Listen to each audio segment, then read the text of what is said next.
Yeah, now you can go on.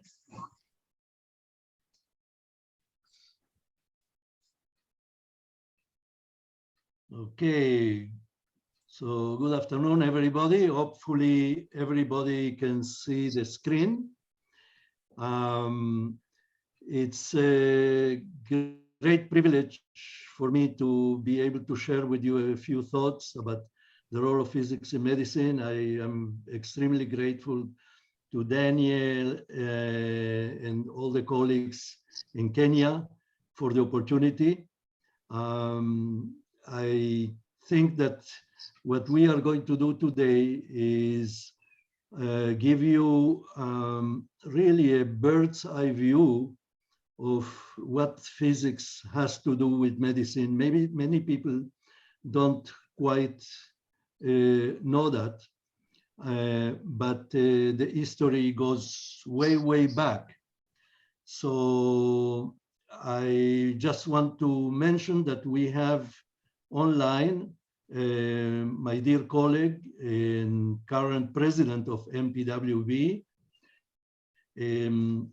John Schreiner, and Andrea Hebernich, who is representing Academics Without Borders in Canada. The issue of physics in medicine has a very, very long history.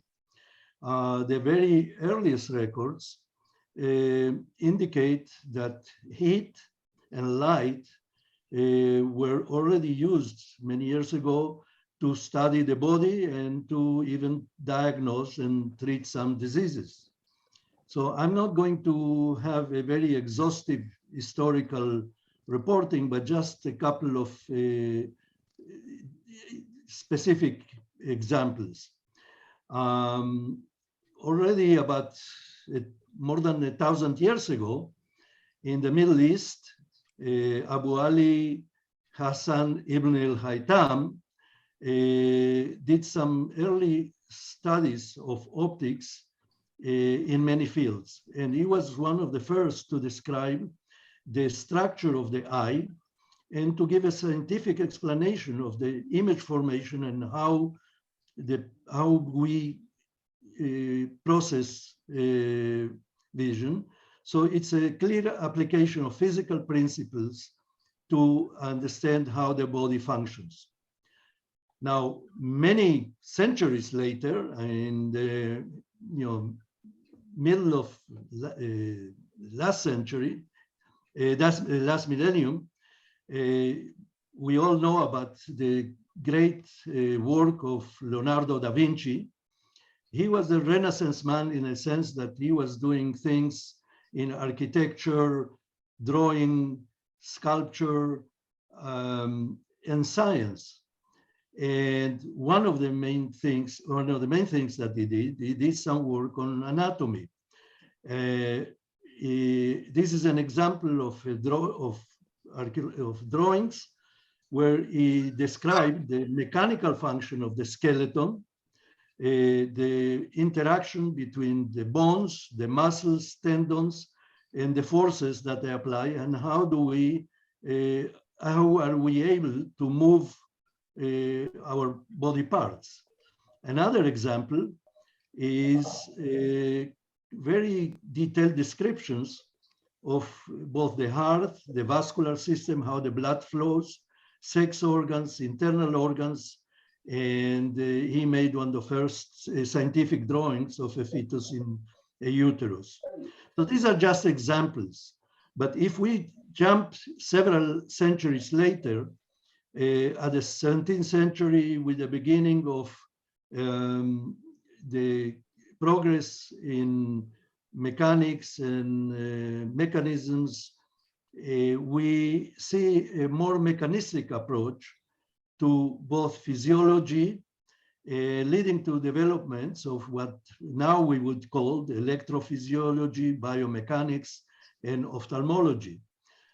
Now, if we jump another century later, we see some advances on medical technology, again, based on physics phenomena.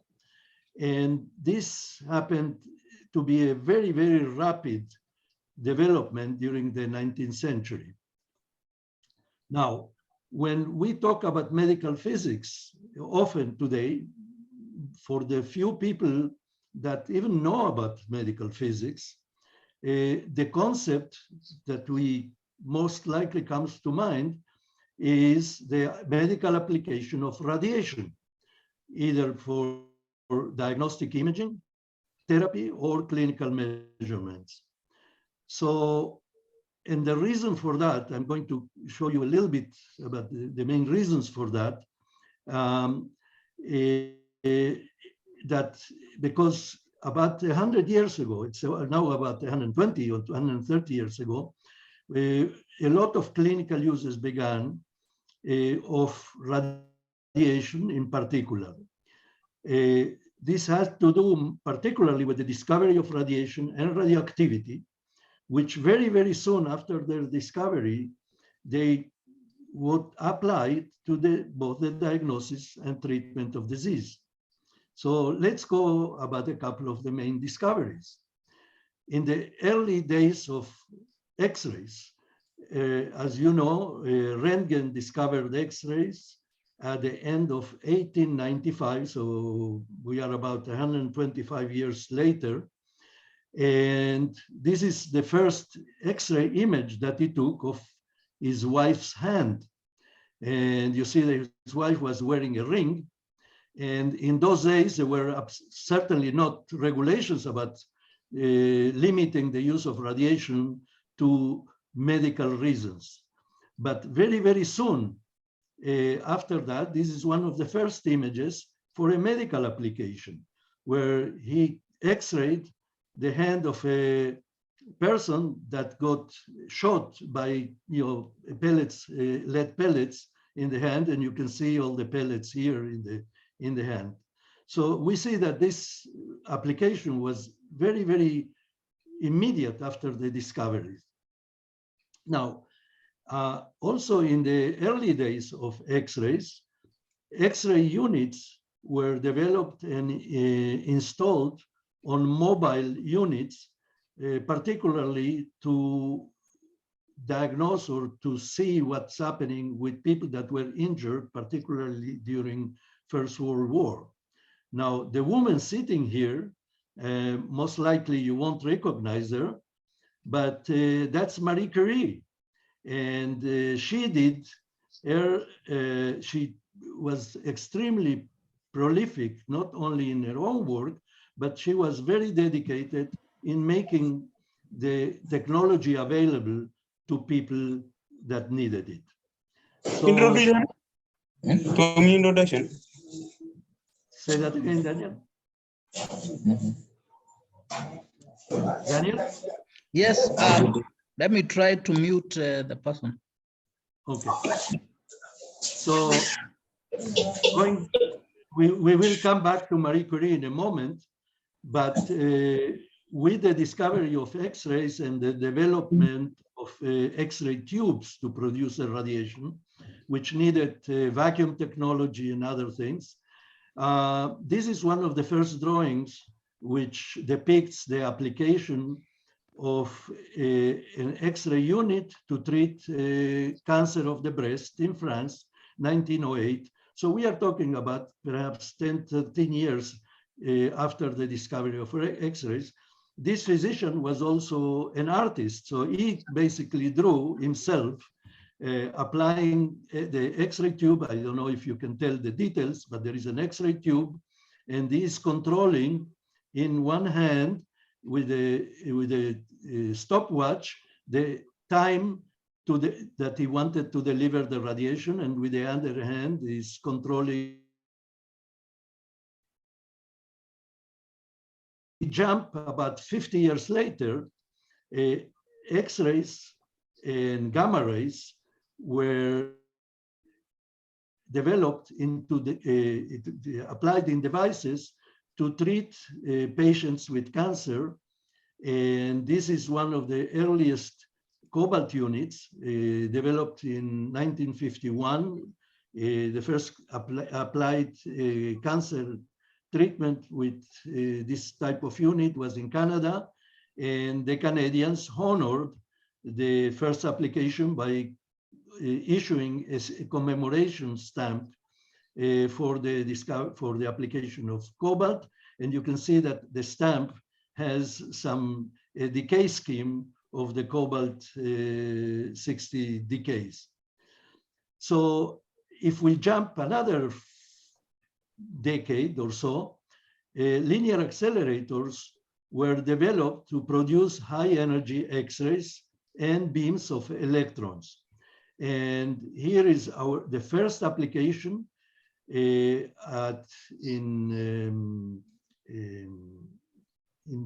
the United States of a linear accelerator treating cancer for a small baby. Nowadays, these linear accelerators don't look anything like that.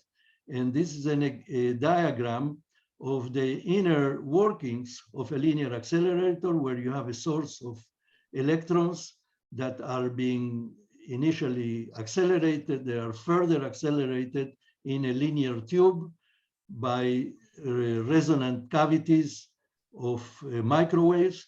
Those electrons are extracted from there into a vacuum space. There is magnets that change the direction of their travel. And then there is a whole process to make that beam of electrons, which is probably of the size of a millimeter or so, into a useful beam by expanding the space that the beam occupies, and then several devices that produce a clinically usable beam to treat tumors, which are of the order of centimeters or tenths or 20 centimeters dimension. So let's go back to Marie Curie. In the early days of the discovery of radioactivity, I mean, we are again talking about almost at the end of the 19th century, the discovery of radioactivity. Two elements that were discovered were polonium and radium in the same year. And for that, discoverers, which were Becquerel and Marie Curie and her husband, Pierre Curie, received the Nobel Prize in 1903. Not too long after that. Just as a reminder, Röntgen got the first Nobel Prize in 1901 for the discovery of X-rays. So very, very soon after the discovery of radioactivity, a number of applications and experiments were carried out to use radium in particular to do basically therapy. And here is a very short summary of some of those. I mean, you know, only about 3 years after the discovery in 1901 already, both Becquerel and Curie described that the radiation can produce biological effects on the skin first. And Becquerel, I mean, unfortunately, carried the radium tube on his pocket, and Pierre Curie intentionally exposed his arm. That's something that we would not conceive to do nowadays that we understand the risk of radiation. Now, a couple of years later, Alexander Bell, which many of you will know from other areas of technology and radio, proposed using radium interstitially putting that inside body cavities and tumors. Other experiments immediately the same year, basically, about treating gynecological patients using radium in New York. That was the donation of a source of radium by Marie Curie herself to an institution in New York City. Other techniques that were explored, what's called the afterloading interstitial technique, where you put something in the patient and you don't use the active radium initially when you put the applicator, but you put afterwards the source into the applicator, so you get less personal exposure. and so on and so forth. So this is just an example of some of those applicators, the surface applicators to treat skin lesions, intracavity applicators probably to treat cervix cancer. And this is a statement from Alexander Bell that saying why there is no reason why a tiny fragment of radium sealed in a glass tube couldn't be inserted in the very heart of the cancer, acting directly into the tissues. And that was in 1903, and he published that opinion in a scientific journal. If we jump about 50 years, at my institution, where I retired in 2009, several years before that, I mean, we used strontium-90, a radioisotope, which was encapsulated in microspheres of glass microspheres, to do a procedure to treat cancer of the liver. And here we see, I mean, as a medical physicist, this is a radiation safety officer. This is a colleague of mine, a medical physicist, and one of his physicians, a radiation therapist, with the interventional radiologist, doing all this procedure in conjunction. So this is a complete example of really teamwork in the operating area. So there are many fundamental discoveries that led to clinical applications of physics. We mentioned already the X-rays, the discovery of X-rays, radioactivity. In the 1919, proton was discovered, and it took about 35 years for the first patient treatment to be treated with a proton beam, and we'll talk, just to mention that a little bit later.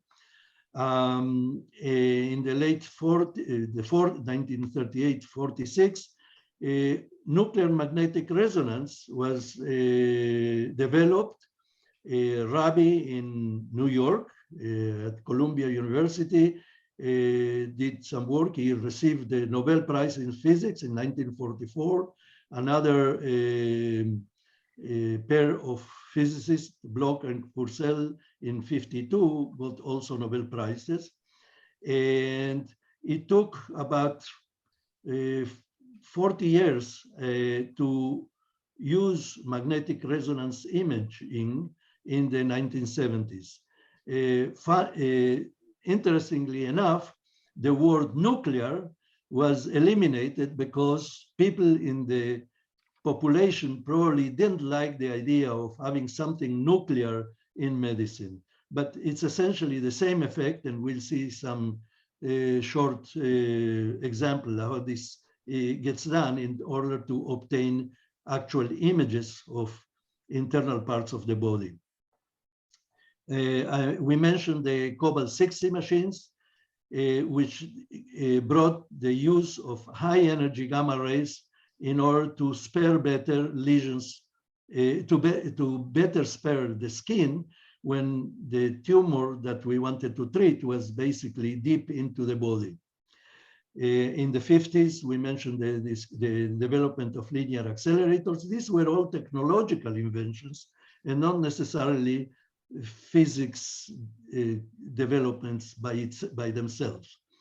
In the 50s, cyclotrons were developed. Again, that was a physics Nobel Prize. Lawrence in 1939, he got a Nobel Prize for development of a cyclotron, which enabled charged particles to be accelerated to very high energies. And that later on led also, one of the applications is in proton therapy, where we accelerate protons and some other heavier particles in order to treat tumors.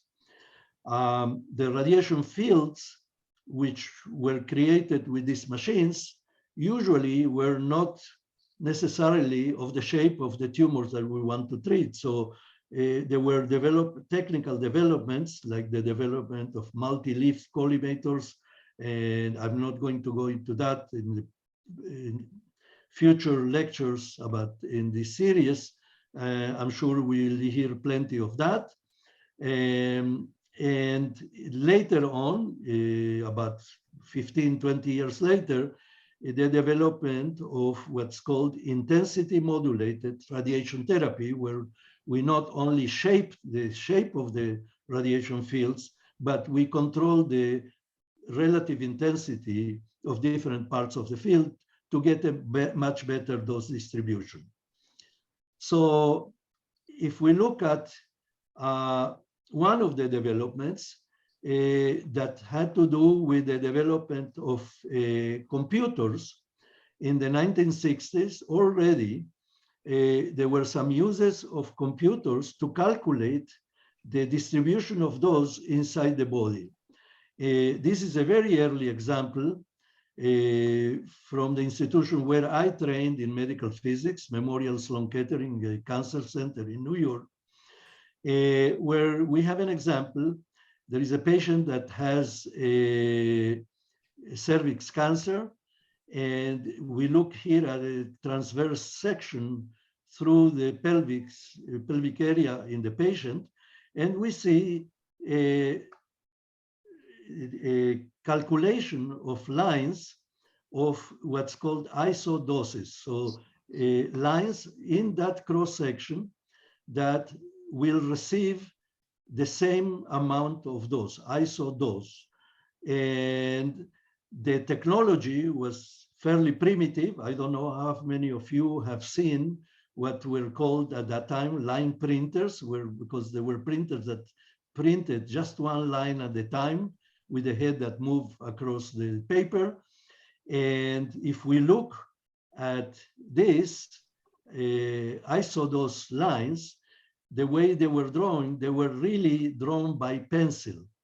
And if we just want to look at the, let me see if I can do this. I'll try to see if I can zoom in. If you see the printer basically printed numbers, zeros, ones, twos, and threes, and we had to trace the region between the ones and twos, between the twos and threes, in order to display the regions which would become regions of the same absorbed dose in the patient. Obviously, that is a very primitive thing.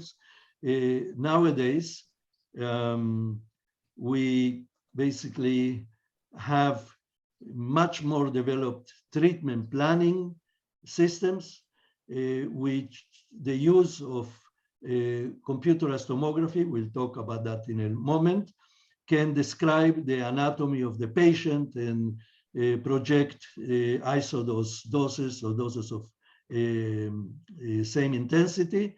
In this case, is a treatment of a child where we need to treat both the full volume of the brain and the spinal cord, and you can see the distribution of those, and the area where which is very critical. So our doses will not overlap between the fields that treat the back of the patient coming from this direction and the head coming from the front in this picture. So we wouldn't get an overlap, because getting an overlap of those in this area, instead of curing this patient, will probably paralyze him, if not worse, basically kill the patient. So this is the thing that we see in radiation treatment. So what that allows us is also to do very careful and sophisticated treatment planning and plan optimization techniques with what is called inverse treatment planning. Again, I'm not going to go into the detail like that, but all this is really facilitated by the application of computers in radiation therapy. Now, you may think, well, why am I talking so much about radiation therapy? Well, for two reasons. One of them, because this was one of the main applications of technology in the last century and this century. And also because this is the area where I kind of spent probably about 40 years in the clinic. But there is many technological inventions also in imaging. In 1972, the computerized tomography was discovered or developed basically by Cormack and Hounsfield in England, for which they got the Nobel Prize. And soon afterwards, that technology was used in radiation treatment planning, as I showed before. So just to get an idea, a general idea, this is not a lecture in computerized tomography by any stretch. The way it works, you have a series of, you have an X-ray source and a series of detectors, usually in a ring around the patient. This ring can rotate around the patient. The patient is inside a tube. The machine has a tube where the patient gets moved in, and you can initially, at least it was, you would image one slice of the patient at a time. X-rays will be projected, and from different directions, this whole ring will rotate around the patient. And as it rotates, you will detect those X-rays that passed through the patient. And the data would be acquired, and you will get profiles of intensity versus the angle around the patient.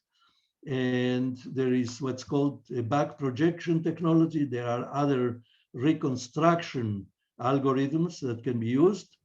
And what happens is that for each one of those projections, you get a beam that gets detected in one direction. So you get one direction, another direction, and so on. And all this creates an image.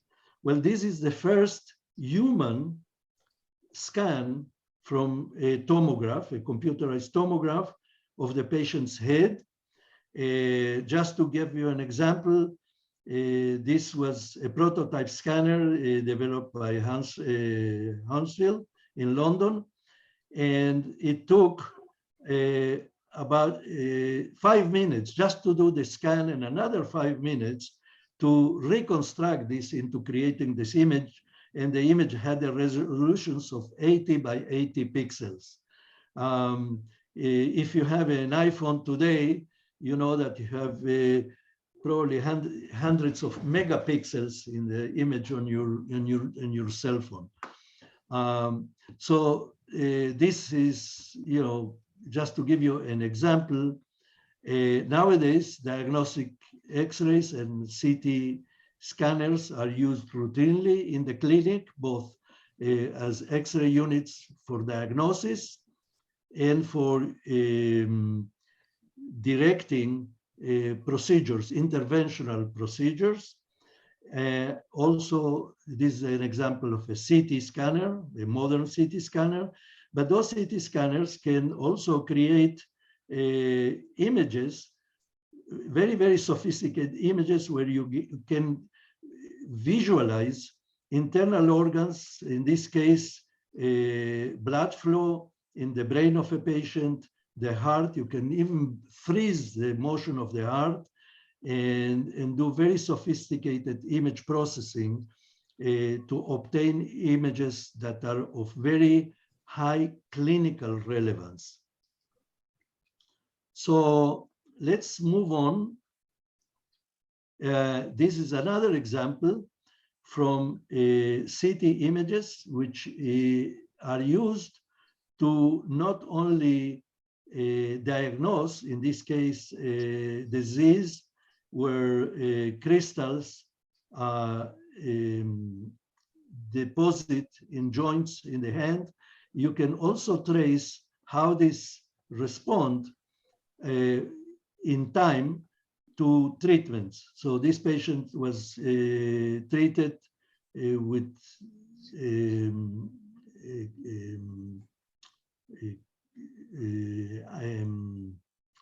with some medication, I'm sorry, that gets these crystals dissolved with time, and you can see how much progress was obtained after 8 months.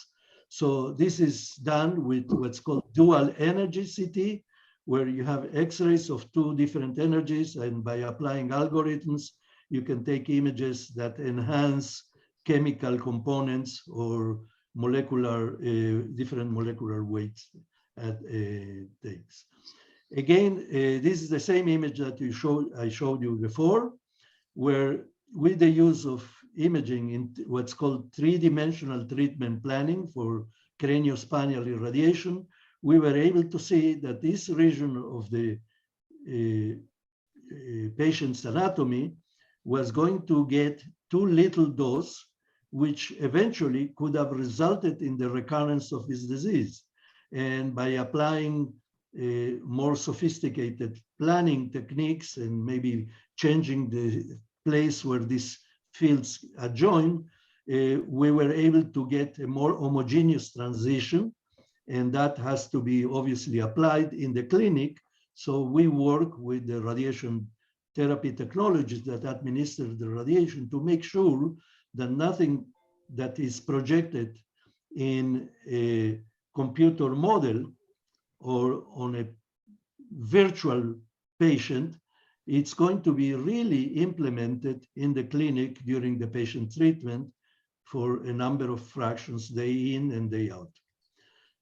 So other areas which also we see physics applied is in a field called nuclear medicine.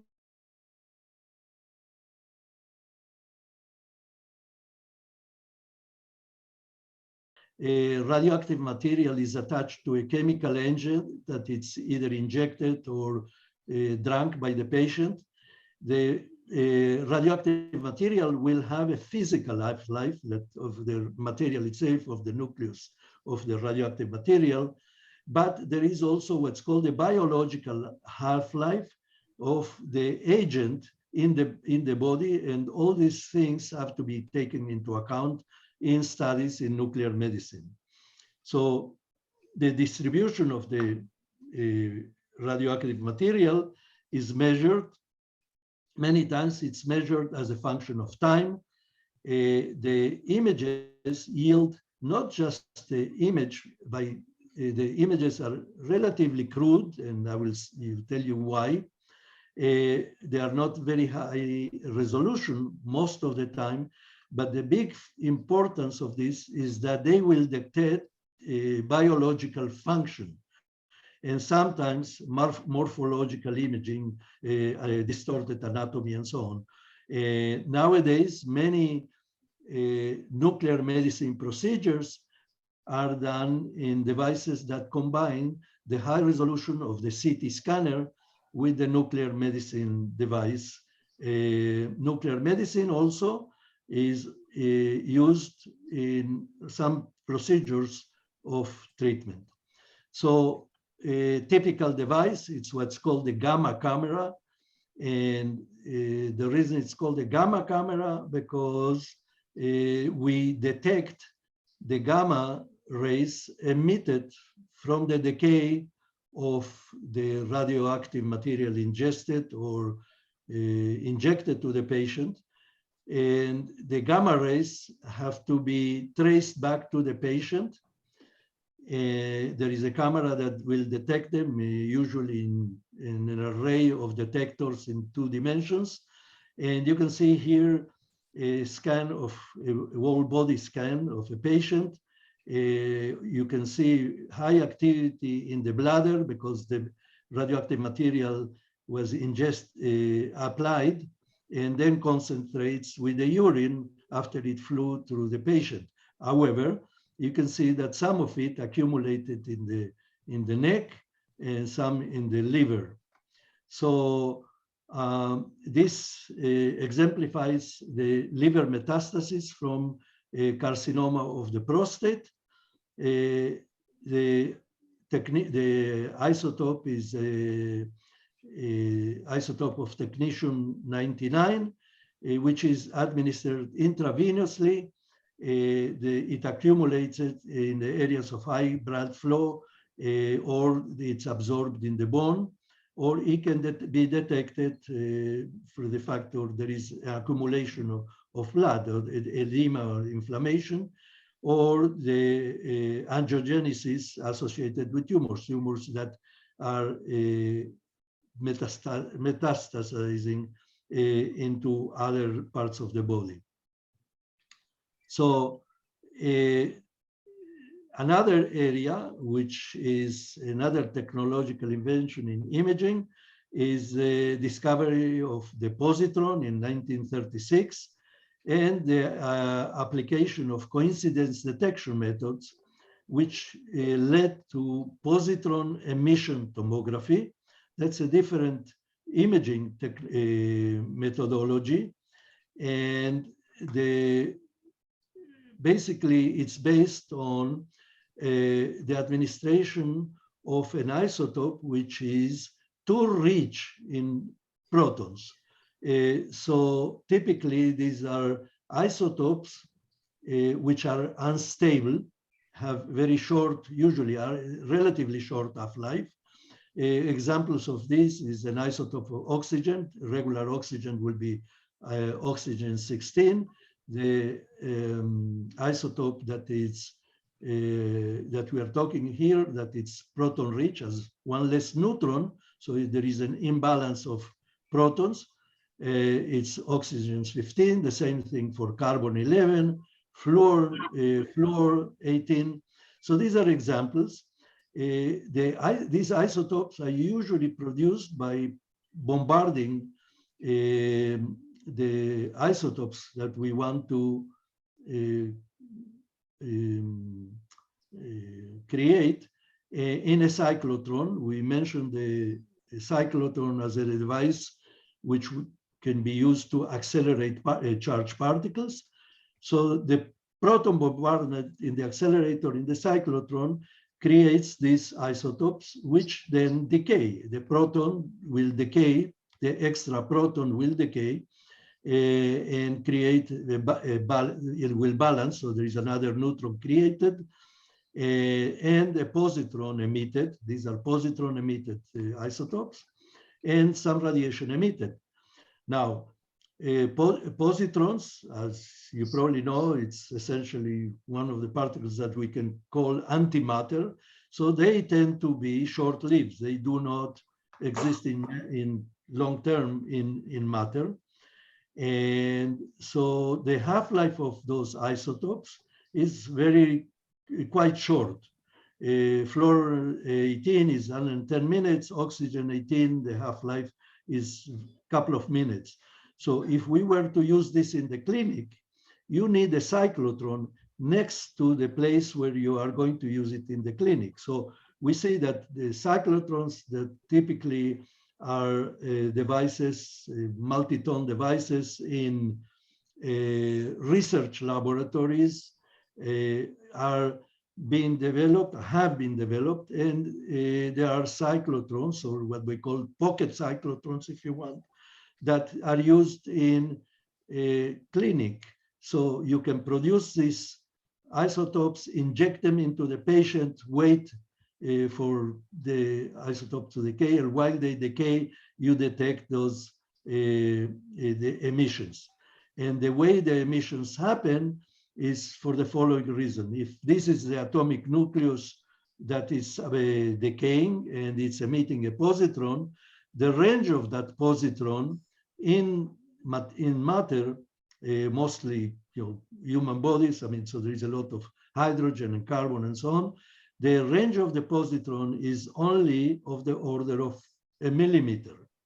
So after the positron is emitted, it will interact with the billions and billions of electrons in the surrounding area, and they combine, positron and electron, they combine, they annihilate each other, and as a result of this process, we get two X-ray emissions of 511 kilo electron volts X-rays. and they happen to be, the process is such that they are almost exactly get emitted 180 degrees apart in almost exactly opposite direction. And if you have detectors around the patient, they will be, those X-rays will be, that can be detected. Now, the question is, because you have a lot of emissions in the patient, so there is a storm of radiation coming out of the patient, you have to be able to discriminate those 511 keV photons from all the rest of the noise. And this is done with a ring of very dense segmented scintillation crystals, usually coupled to photomultipliers that are surrounded the patient. Some of those can be nowadays, I think, done with other type of solid state detectors. And you need to detect those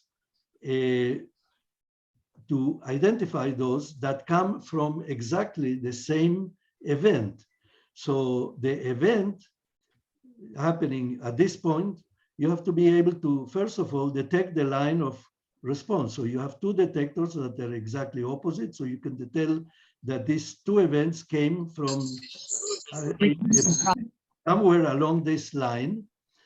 But you also have to be able to, with electronic circuitry, to detect that they happen within a very, very short period of time difference of the order of 2 nanoseconds. And then you have to discriminate those photons that are 511 keV from all the storm of radiation that comes from the patient. So you have to be able to have fine energy resolution to eliminate all the X-rays, and then you have to do an image reconstruction. So if you do that for millions of events happening in the same area of the body, then you will be able to detect all these events in the line of intersection of all these events. That's your pixel that you are detecting the isotope decay. So this is an example of a patient, a human brain, who had a stroke that results in a failure of blood to flow within normally in the brain. Typically, the brain would be lit. I mean, these are three axial depiction of the patient's brain. That's a transaxial, sagittal in this direction, and coronal in this direction. In this case, the patient was administered fluorine 18 with the glucose model labeled with fluorine 18, which is the isotope in question. And the blood flow goes to everywhere the blood flows. So this shows clearly that there is no blood flow in this area. So clinicians can tell from these images the extent of the damage in the patient and to decide what course of action to take. Well, this is just one application. So we'll another type of application, as we mentioned before, is nuclear magnetic resonance. For those that are not familiar with nuclear magnetic resonance, this was developed to study materials, solid state materials, really, in samples of very, very small samples. But basically, the main process, you have atoms or nuclei which had a magnetic spin. Typically, that spin will be normally directed in all directions. So overall, without any external magnetic field, they will be randomly oriented in all directions. So there is no magnetization detected from those nuclei.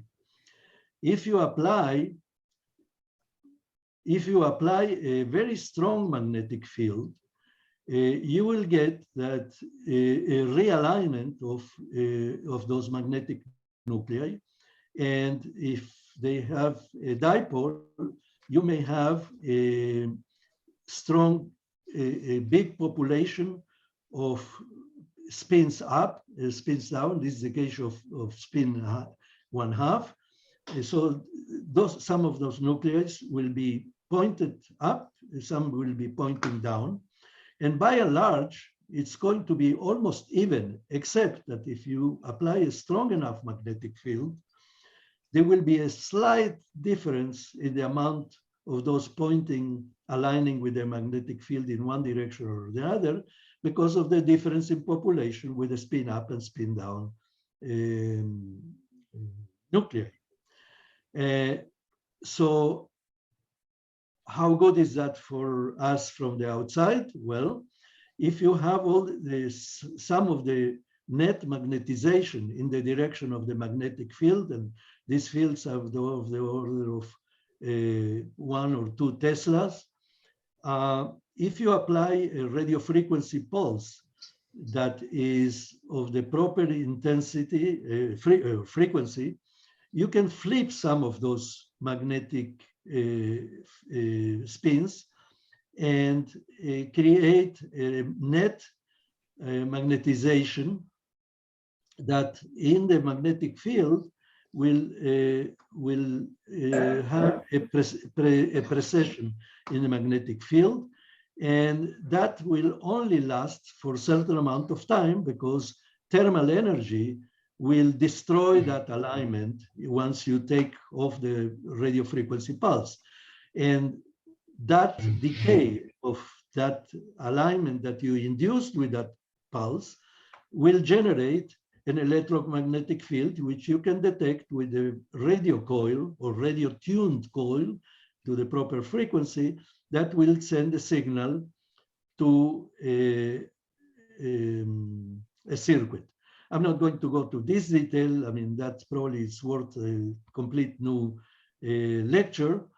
But by doing this, you can, by scanning the amount or the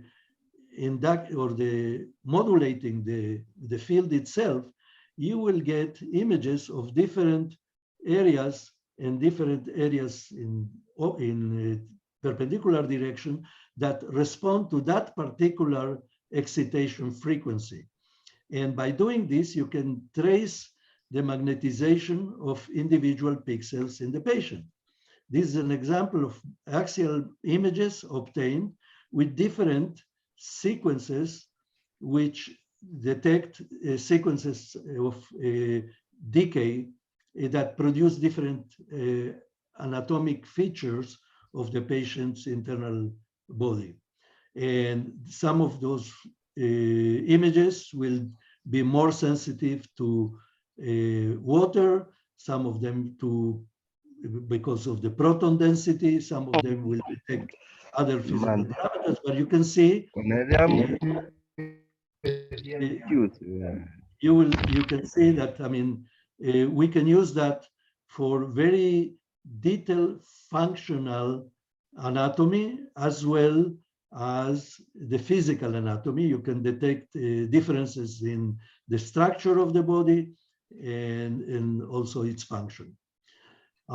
Here we have, for instance, the image of the globe in the eye and the optic nerve. In this type of image, the optic nerve does not show up. It shows kind of in this one, but if you had, for instance, a stroke or another problem, you will see it on some of those images. So in addition to that, because of the sensitivity to the chemical environment of the magnetic resonance signal, you can focus on a particular area and look at all the response from all the atoms in this area and see the chemical composition of all this specific volume and tell the presence or the relative intensity of different compounds inside the body. This is called magnetic resonance spectroscopy. And some of these can be used in conjunction with the anatomy, which is done by, in this case, I mean, this is an area of interest. You can see that by looking at the composition of this area, you can color the amount of these compounds, or for instance, this compound, these lipids, and this another chemical component in the body, and so on and so forth. So as you can see, this is extremely, extremely useful, not only for telling about the patient's anatomy, but also the function in the patient's body and the chemical composition. For instance, this is an example where using magnetic resonance in the patient and combining it with some patient response to an impetus to the patient while the patient is inside the scanner, the physician or the experimenters can tell that the patient experienced pain, and that pain is related to activity in this particular part of the brain. So this is a very interesting thing, in my opinion, because this is not just the image itself, but you are combining this with perhaps some other external impetus or excitation in the patient. Another example is this one, where patient can react to things and you can detect where is the sense of love is detected or is functioning in the patient's anatomy. So there is a lot of things that we can learn from this application of magnetic resonance.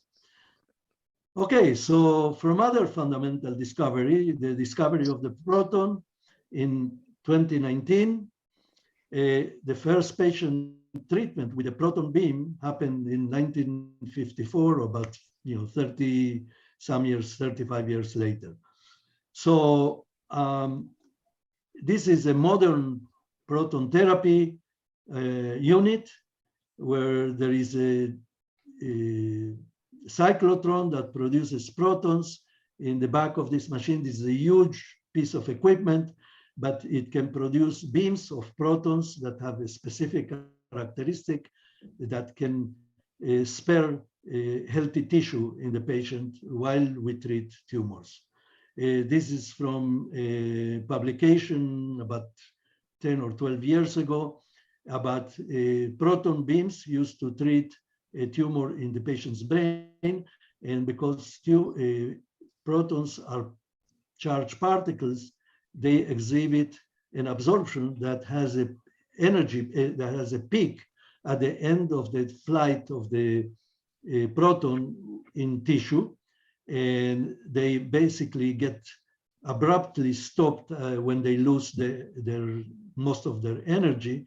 And you can see the intensity of the treatment here, but also by using additional technologies, we probably can image that while the patient is being treated, which is extremely, extremely important in what it's called image-guided radiation therapy.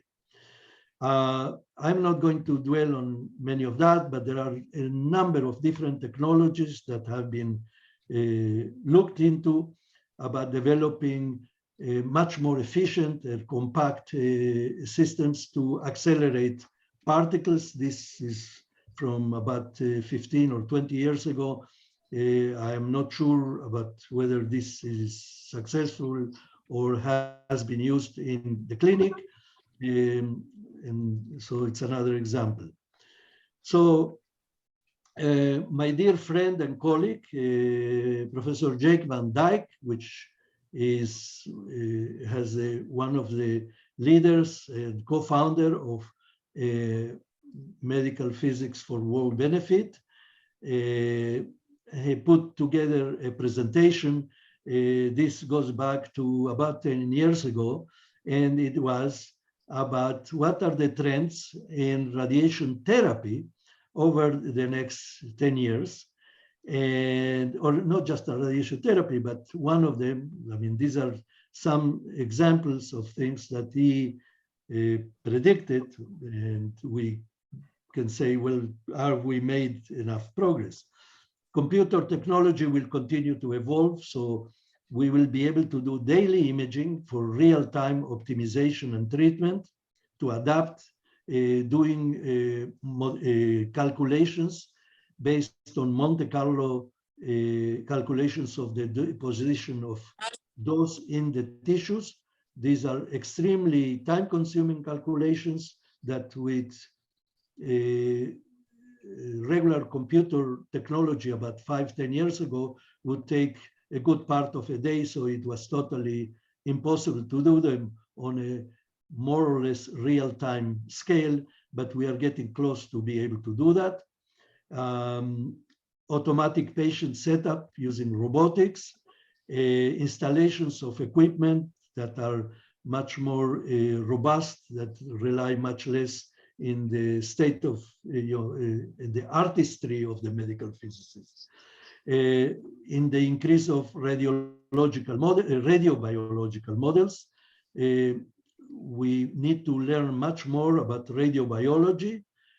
So a lot of medical physicists are, of course, reading some radiobiology of part of the academic training and the clinical training, but probably we need much, much more of that. As we say, the increased use of particle beams because of their characteristic to be able to stop, not go beyond the tumor that we want to treat. More use of what's called hypofractionation. So it means treating the patients with less fractions, less fractions, but doing that by increasing the dose per fraction. And this is extremely important in places where we do not have enough equipment to treat all the patients that need to be treated. And this is of particular importance or significance in low and middle income countries where we do not have enough equipment to treat all the patients. Typical treatments can vary between 5 days to 10 days to 30 days into 45 days. That's the classical things from 20 years ago to 10 years ago, shorter doses, a shorter number of fractions, but increased doses. But in order to do that safely, there is a lot to be learned and experimented and studied. Also the application of nanotechnologies, developing of nanosensors, particles or compounds that respond to different excitations, and to be able to deliver also treatment either by incorporating therapeutic agents, most of them radiating, and not only radiating, developing the field, what it's called Diagnostic, which is the combination of the terms therapy and diagnostics. There is a new term, Diagnostics. Molecular biology applications, the use of molecular imaging in order to do what's called biological treatment volume determination. Treatment volumes is a component of the definition of what we want to treat in radiation therapy, but this is always, or for the last century, it has been based on being able to determine what's the anatomy that we want to treat, but not necessarily knowing which part of that anatomy is most actively in terms of cancer or any other procedure, and doing this before and after therapy, and so on, and to eventually do what's called personalized or adaptive therapy to the individual patient. So I know I focused a lot in the uses of radiation, both in imaging and therapy, but there are many other areas of physics that were used in the non-invasive techniques used in conjunction or even replacing methods that were used in the clinic in medicine. Just this is a very short list, but I'm sure you can find many other examples.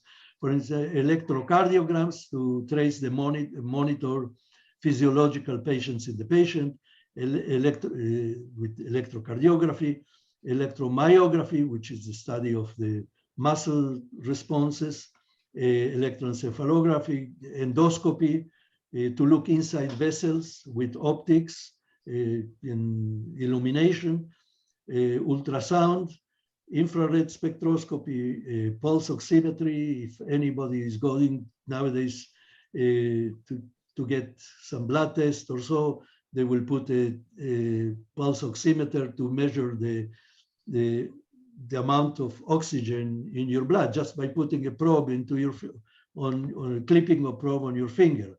So this is a very schematic thing, and I know it's probably a little bit hard to read, but you will get the PDF of my presentation. And these are, on the left, are areas of physics and the areas of medicine that rely heavily on these physical applications. So one area that I want to emphasize, I know I mentioned a lot of things that were big, major discoveries that brought to people's receiving Nobel Prizes. And it happens that the time scale for those discovery, for those transitions from the discovery, the elemental or the discovery of effects and their applications to medicine span a large range. Here we have X-rays. It took only a year before it was applied to medical applications. Radioactivity took a little longer, 7 years. The proton, 35 years. Nuclear magnetic resonance, more than 35 years, and so on and so forth. So the new tools are sometimes the result of unpredictable development of basic physics research. And now we stand on the brink of a new revolution in post-genomic personalized medicine with physics-based techniques, again, at the forefront of applying those technologies. So in short, we can say that the medical physicist is basically the bridge between physics and medicine. So hopefully, this bridge is in Kenya also. So I hope that many of you probably recognize that bridge. And I just want to point to one last slide, which I thought that if anything, I would say my commercial for medical physics is influenced by this graph. One question that we can always ask, why do we need a medical physics program at Meru University? Well, this is a graph from 12 years ago about places in Africa where the amount of radiation therapy units, radiotherapy machines in Africa in 2010. Kenya has only 2 centers, at least in 2010. I believe most likely this is Eldoret, and this must be your capital.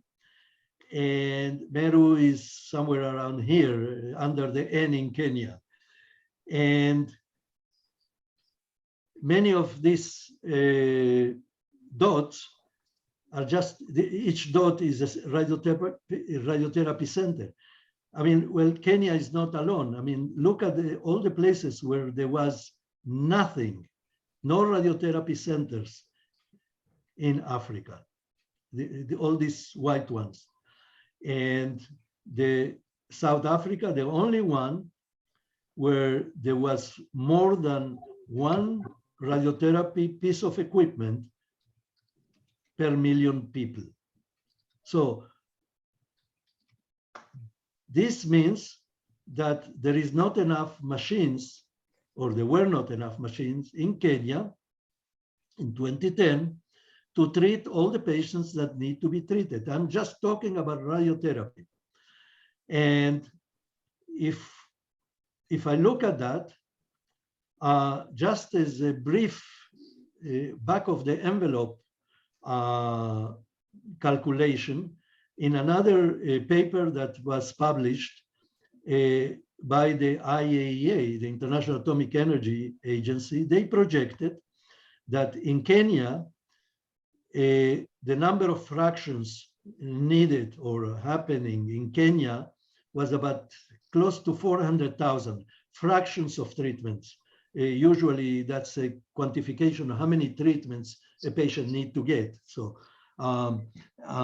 so 400,000 was projected by 2035. Only in 13 years from today, the number would be more than double, almost 950,000. I mean, of course, I mean, this is around projections.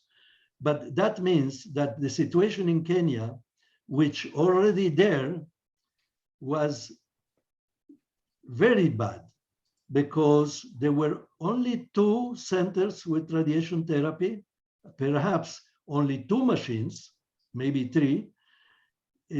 By that calculation, you needed 38 linear accelerators or Cobalt units by 2035.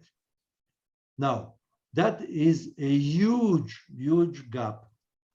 Now, typically in high-income countries, we calculate that you need about 1 medical physicist in the clinic to treat 400 patients, radiation therapy patients per year.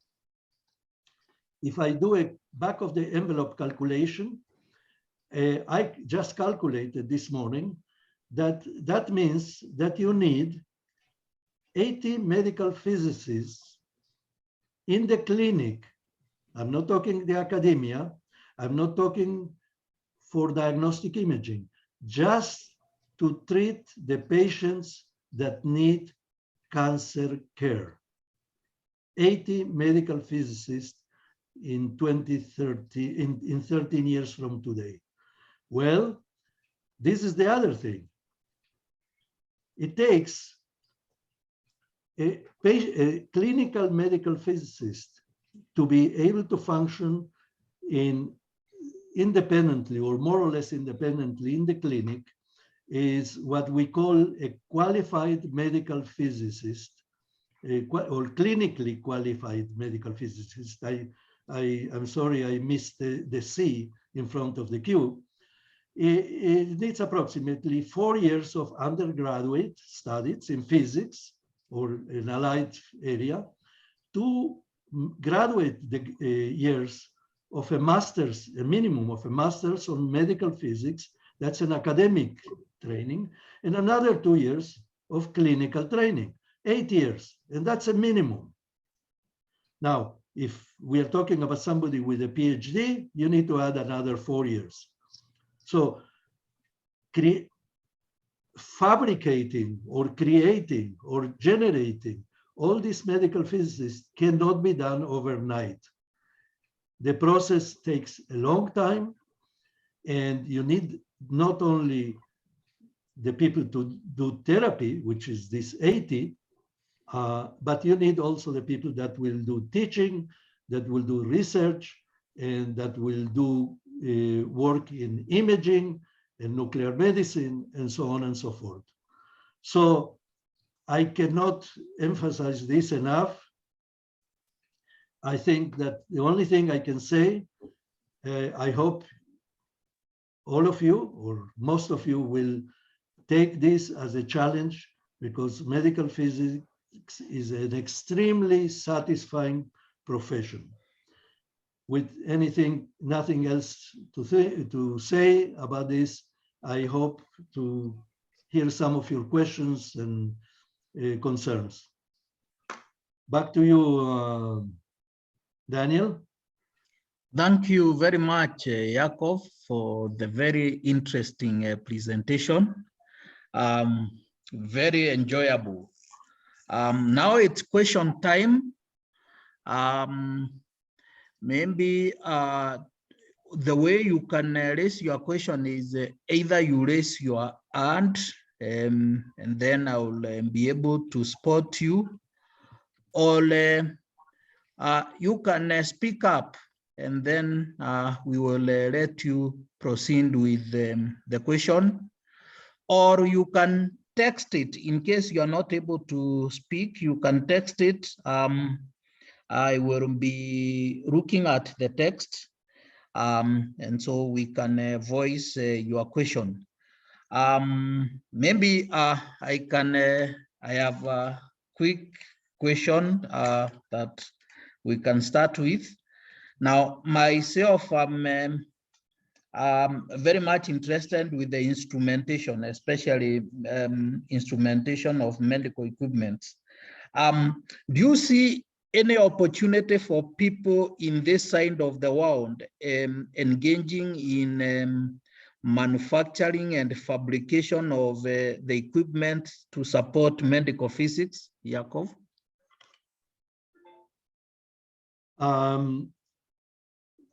Yeah, yes, and yes, in principle, yes, there is no reason why equipment cannot be manufactured.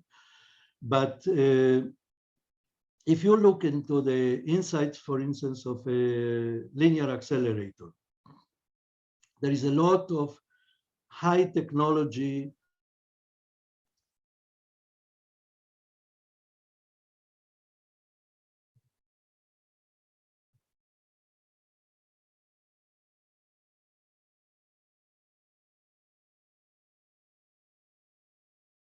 that can be done locally. Many of the things that you presented in your lecture before, these are applications in medical technology. Obviously, some of that can be done. I mean, I think that it's most important that to develop collaborations between people in Kenya and people in other countries that had the experience, or they can advise or import the technology. And nowadays, with some new technologies, like for instance 3D printing, I know in your lecture you mentioned 3D printing for part of your optical device apparatus. That can be done in 3D printing. I mean, there was a lecture, as a matter of fact, an hour before yours, from MPWB. We gave a webinar on 3D printing in the medical environment, which was not necessarily on radiation therapy only. And there is a lot of developments. And I think that the field is really, really open for so many things. I am not an expert neither in 3D printing or other things, but I can see it may be difficult to fabricate new linear accelerator just for Kenya. It probably doesn't make economic sense, but there are many devices that can be added to that are less costly, perhaps less intensive in terms of economic investment. Yeah, so the answer to you, yes, but. Oh, thank you very much. The members listening, anyone with a question to ask?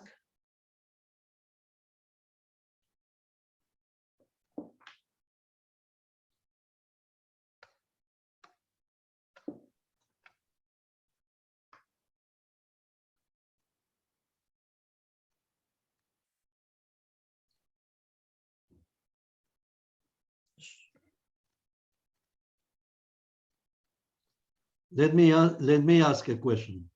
Okay. From your students, faculty, I don't know what's the composition of the group that has been watching this. Do you have any thoughts, questions about what you as an individual feel about this field?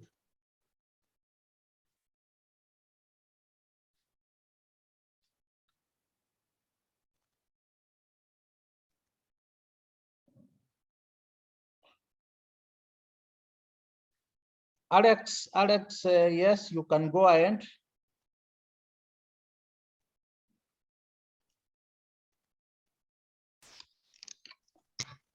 Thank you, sir, and thank you to Professor Yakov for the good presentation. We're actually learning, and my question is concerning a master's program on medical imaging science. I have found most of these programs offer masters in a duration of 1 year, medical imaging science.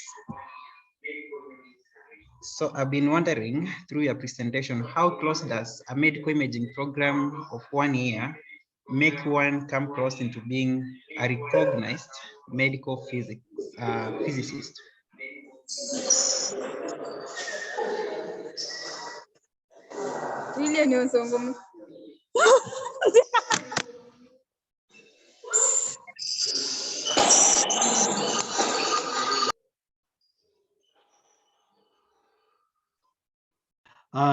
Thanks, Alec, for your question. The example that I gave, I mean, there are many variations. I see that there is some echo.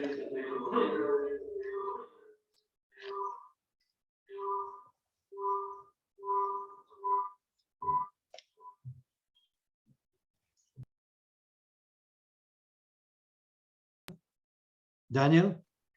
Oh, I was trying to see who to mute, but now I when if I didn't mute myself and Alex was speaking, we got feedback between the two of us.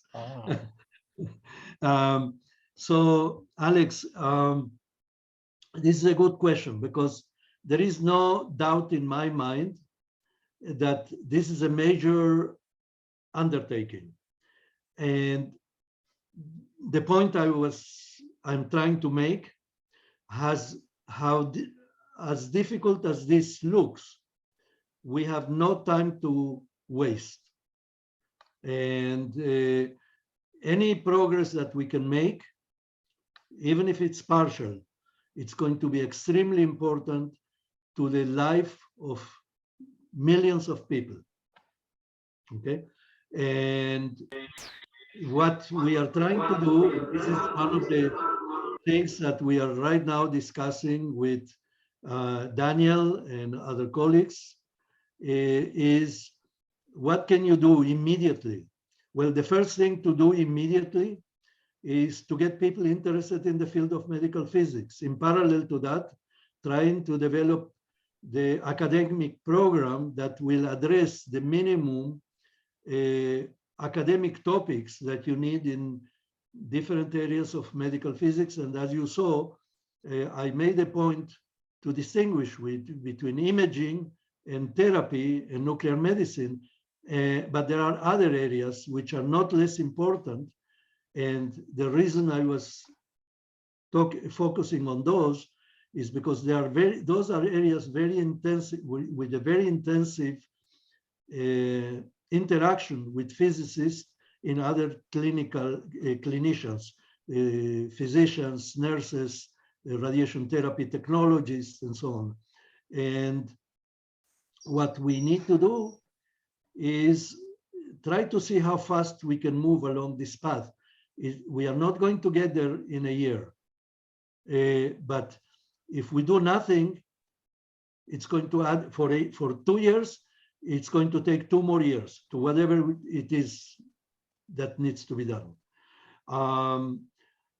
There are some very lengthy discussions, both from the IAEA, the International Atomic Energy Agency, professional organizations that I happen to be involved with, the International Organization of Medical Physicists, the American Association of Medical Physicists, which is the largest national organization of medical physicists in the world, about 8,000, 9,000 members. And there are some small organizations in countries where they have maybe only 5, 10, 15 medical physicists organized to try to help each other and promote the field. So we don't work here in the vacuum. We need to work with the colleagues in oncologists, imaging physicians, radiologists, and to try to see what are the things that we need to implement, and I'll do that as fast as possible. One area that the International Atomic Energy has done, they have published curricula for academic training in medical physics, which includes all these different subspecialties. Some of that includes interaction of radiation with matter because of the importance of radiation and the fact that the IAEA is a radiation agency.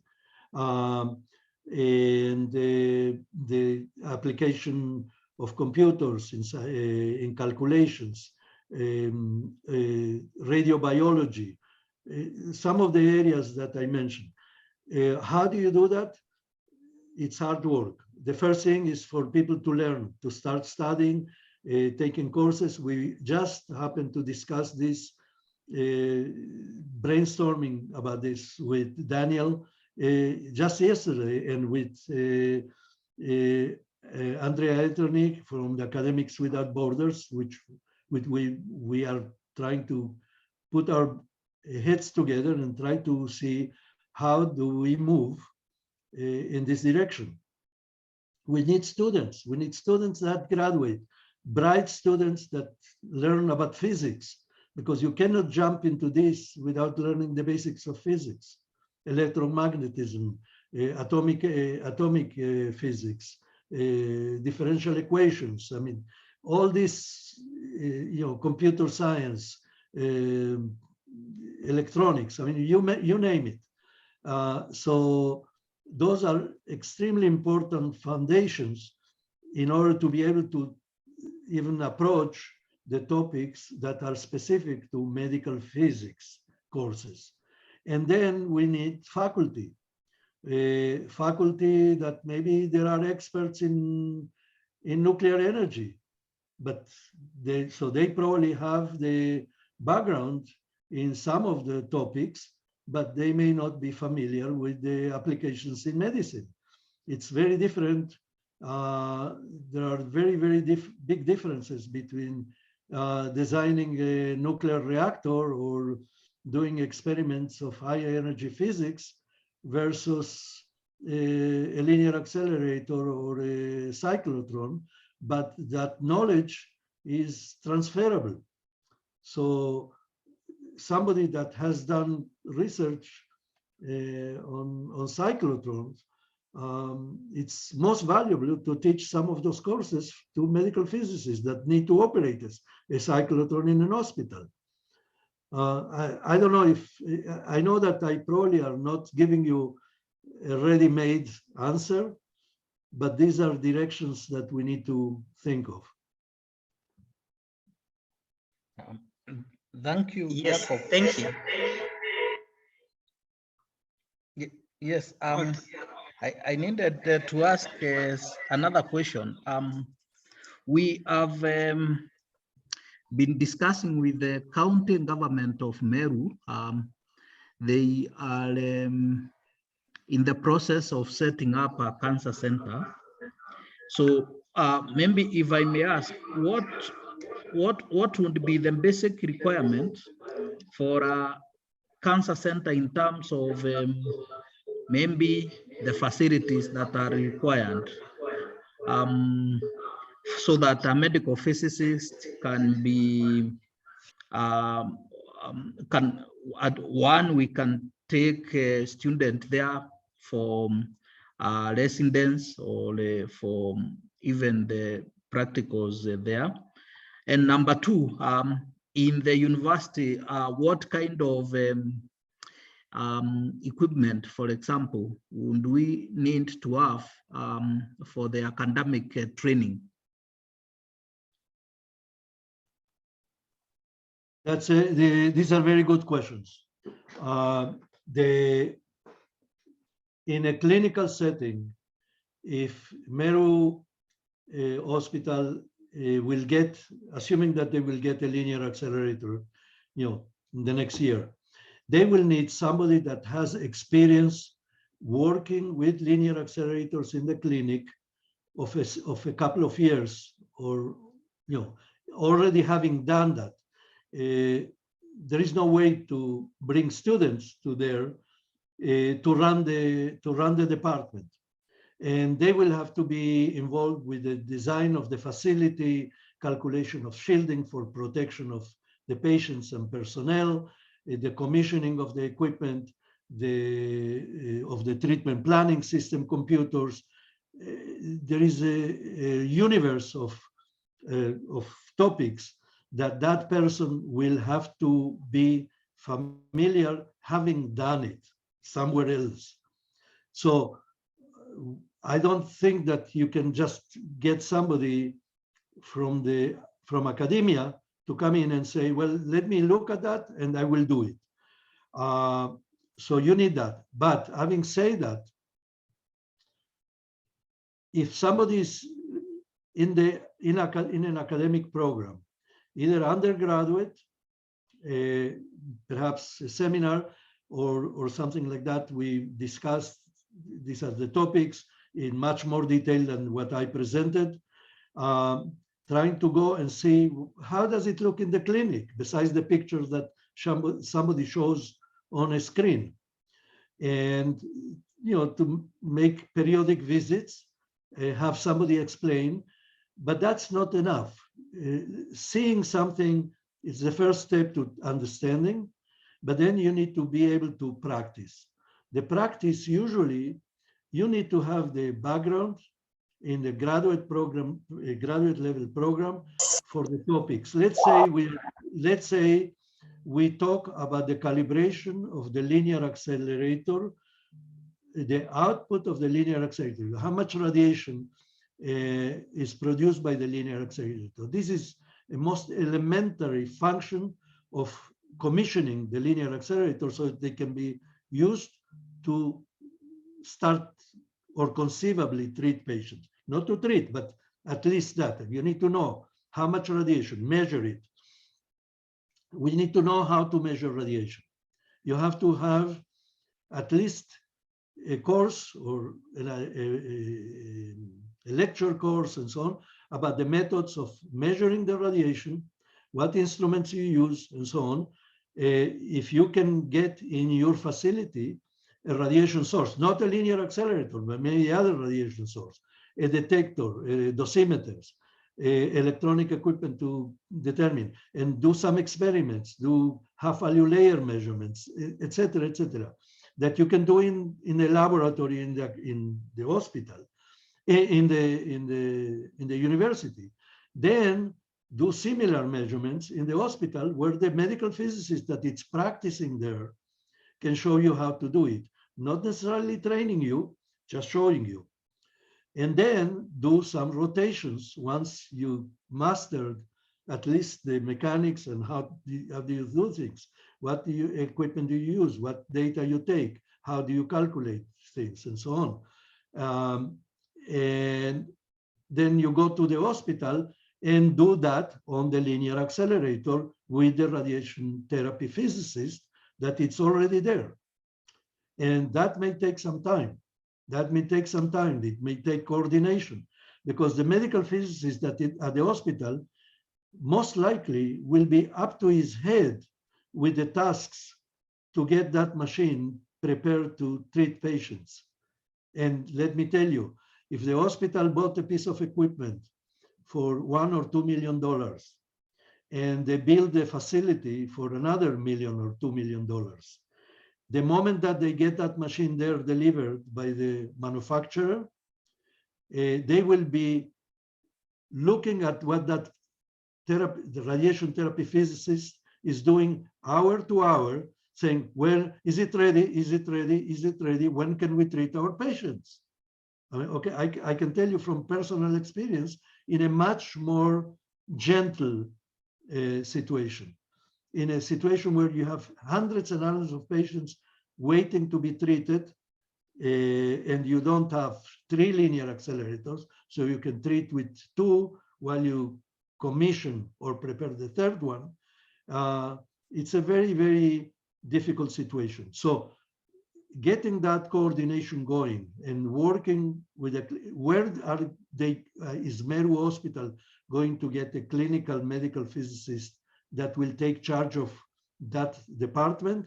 That is a question that perhaps it's a conversation that it's very important to take it up early in the game, as early as possible, with administration, with the physicians, and also a lot of these interactions will take place with the physicians. So you may want to have physicians come to give some of the lectures in the academic program. Radiobiology. Physicians can teach radiobiology if they are radiation therapy physicians, or maybe a radiologist. So I don't want to, give you a grim picture, but you have to be realistic. If otherwise you will be, putting a big effort and hitting a wall. That's the most disconcerting and demoralizing thing you can do. The more you learn about all this, how these things happen, it's the better. And the courses, some courses are available online. The problem is that you probably have a regulatory authority in Kenya that has rules. What is a medical physicist supposed to know? What qualifications he's supposed to know when he operates radiation therapy equipment, or when he supervises the operation? So all these issues are super important. Did I miss some part of your question, Daniel?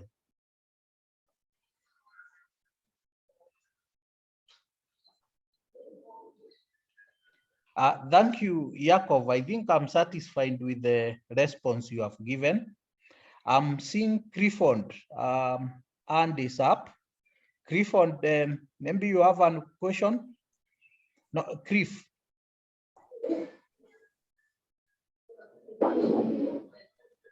Why Cliff? Thank you so much for the... Are you getting me? Yes, very well. Thank you so much for this forum. I know this has been my dream career. I've been dreaming of having this, being in the medical field. I'm so much enlightened today because this is a changing forum from the physics to medicine. It has been my passion. I have one question concerning the lecture we have just had. Does it mean there were leakages of radiation in the past, since we have had improvement of the instruments over time?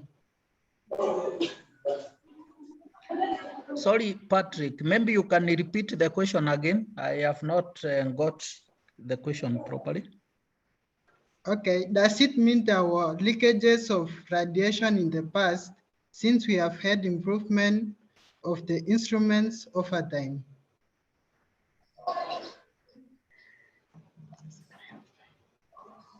Yeah, Yakov, why Kriv is asking whether in the past the radiation equipment have been leaking radiations and probably exposing people to radiation when it is not required. So has that been the case previously? And so that over time there has been advancements? Yes, I mean, that's a great question. And there is a whole area of radiation protection, which is part of medical physics.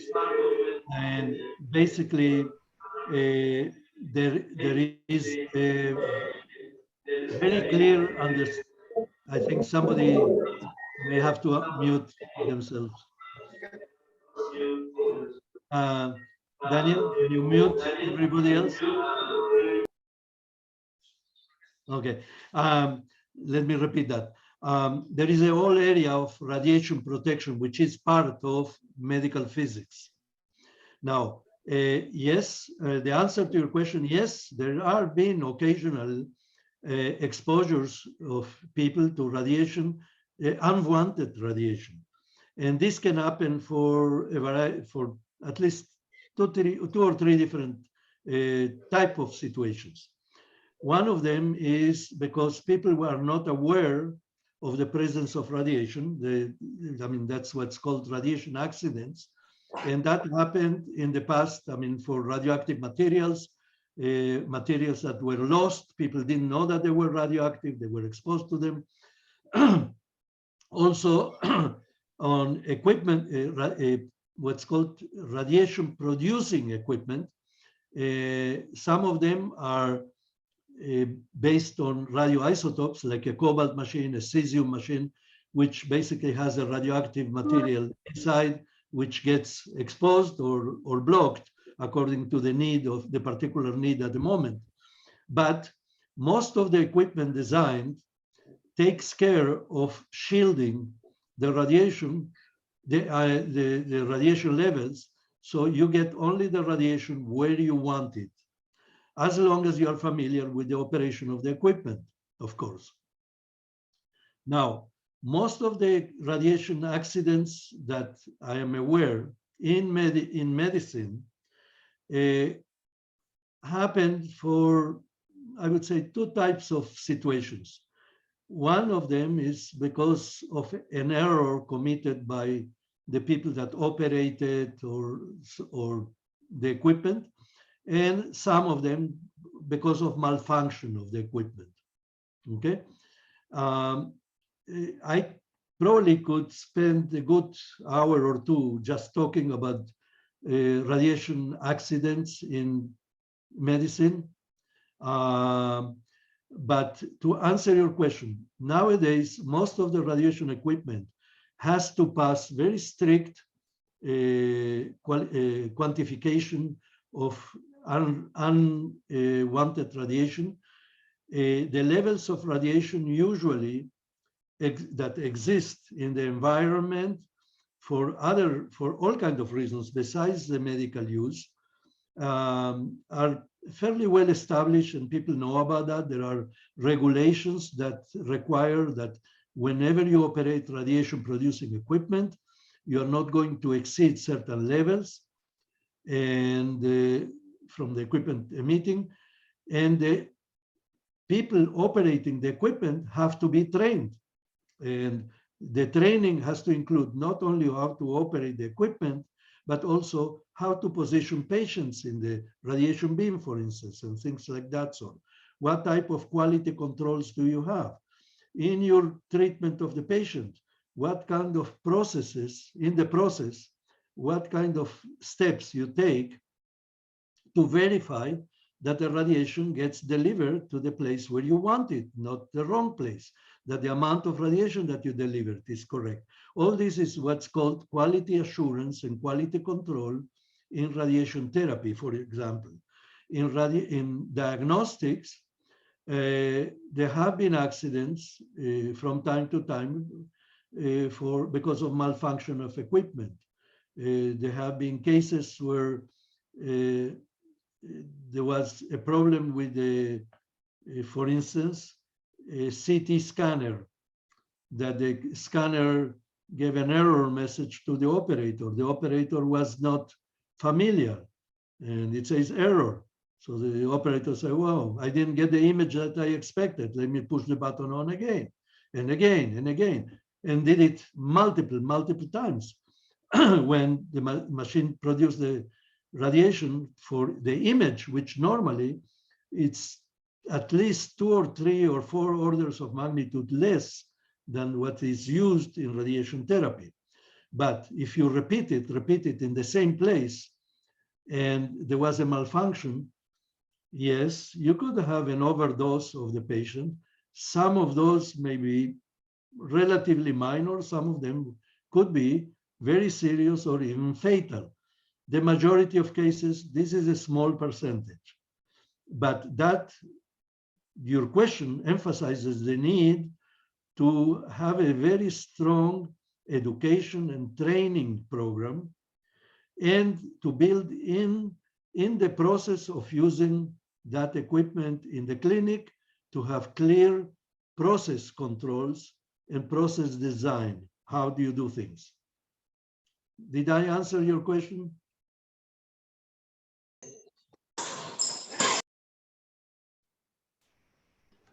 Yes, thank you. I guess it has been well elaborated. I also have another question.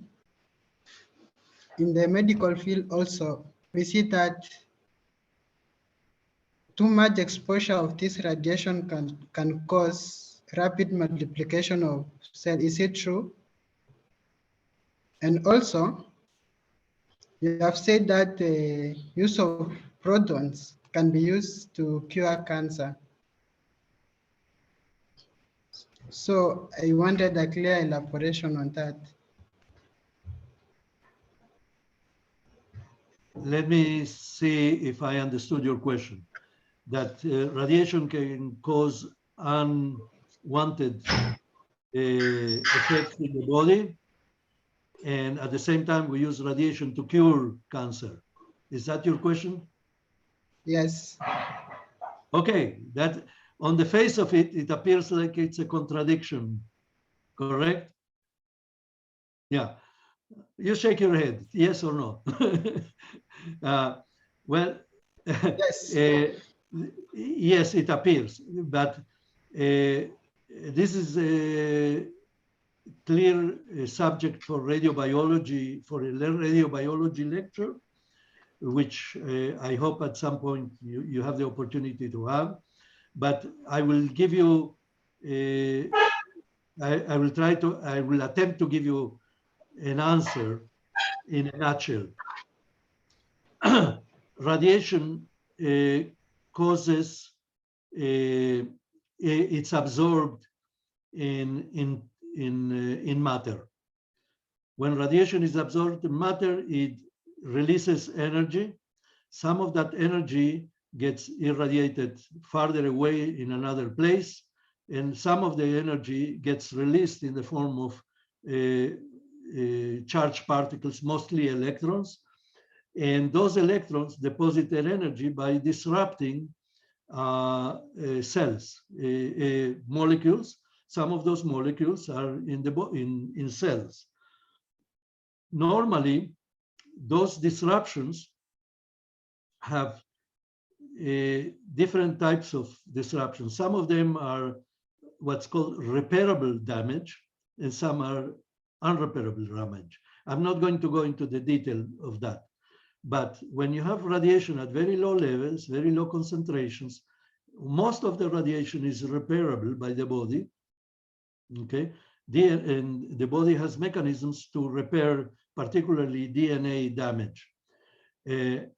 Unrepairable damage may cause cell death.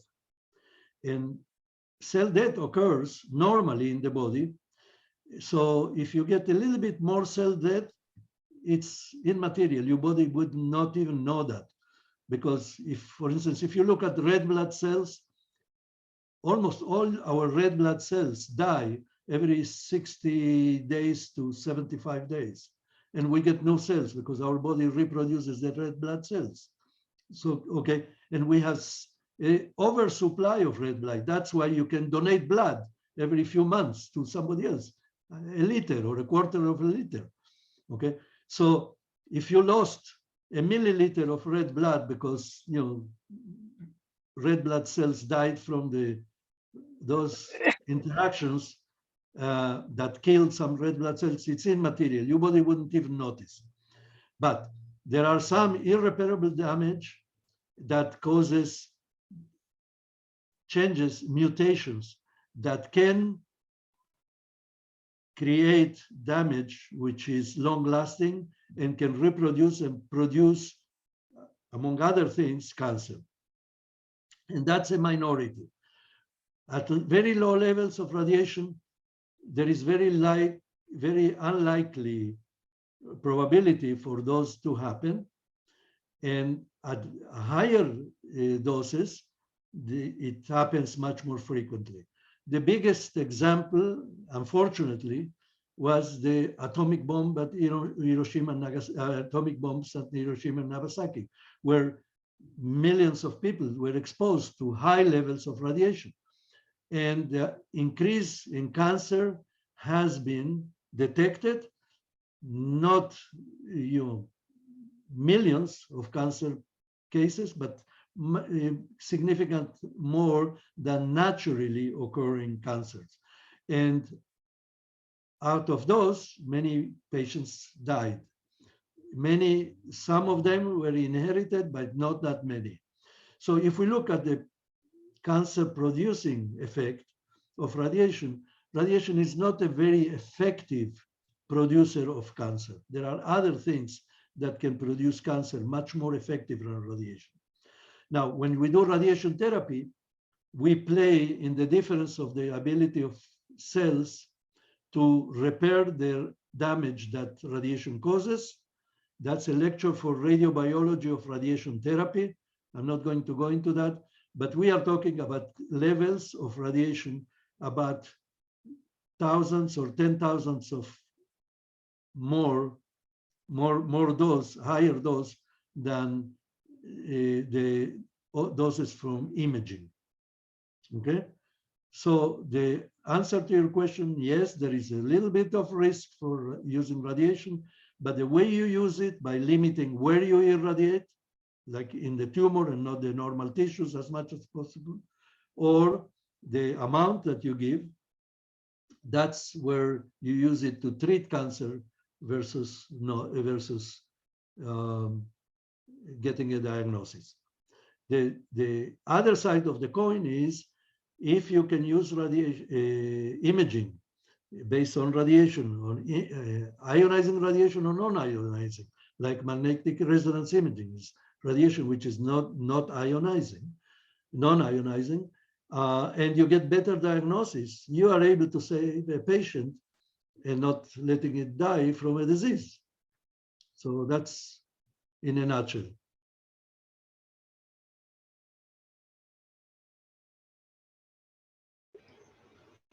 Thank you so much. Yeah, thank you. I hope Wycliffe, you are satisfied. Any other question from the audience? Yeah, I mean, I'm happy that we had this attendance. I look forward to more opportunities for bringing all these topics, because a lot of the things that you are asking, basically, that's the body of radiation physics, basically. And that is a key element of any program, undergraduate or most likely graduate level physics, medical physics program. So Daniel, you have a big job in your hands. Yeah, I hope I will be able to manage the job. It's true. We have a good population of students pursuing physics, and as they have said, they have expectations of venturing into medical physics at some point. And so we will work very hard at having a program in medical physics at graduate level that will be able to help them achieve their aspirations in getting into that area, of course, with the guidance of experts like you. Okay, well, thanks. I mean, I would say the first step is for students to do the best they can in learning as much as they can physics, biology. I mean, I know it's difficult to fit into a program everything and then move on at the graduate level into the specialties of medical physics, but it's not just medical physics in radiation therapy, it's in imaging, in nuclear medicine. These are the big areas that I'm familiar with, but there is also, electronics and biomedical engineering and so on. So I think, the best I can say is that everybody should work hard on their physics. If you are faculty, try to spend some time in learning about the things that we mentioned here. There will be quite a few additional presentations by my colleagues in the next couple of months, this seminar, just to get your interest going and to probably focus on the things that need to be done, but the work is in your hands. Thank you very much, Yakov. Any other question from the audience?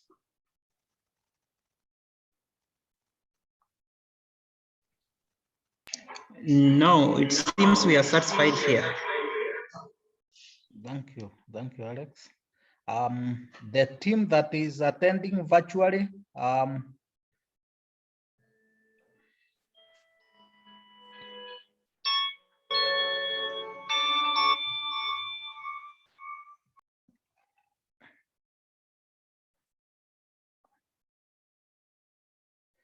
thank you very much, Yakov, for the nice presentation. I guess the audience have asked all the questions they want. It's a pleasure listening to you. Myself, I have learned a lot. I think my interest in the area is increasing by day. Yeah, so I wish to really thank you most sincerely for your time and for imparting knowledge to us. So I think the team, Meru University team, the plan is we continue every week having some presentations in different areas. But we will have another presenter from medical physics for wound benefit in 3 weeks' time. In 3 weeks' time, we will have John also presenting a topic in medical physics. He's a professor in Canada teaching medical physics. So until then, stay tuned. Daniel? To, yes. Is it in 2 weeks or 3 weeks? 3 weeks time. 3 weeks, okay. Yeah. Okay.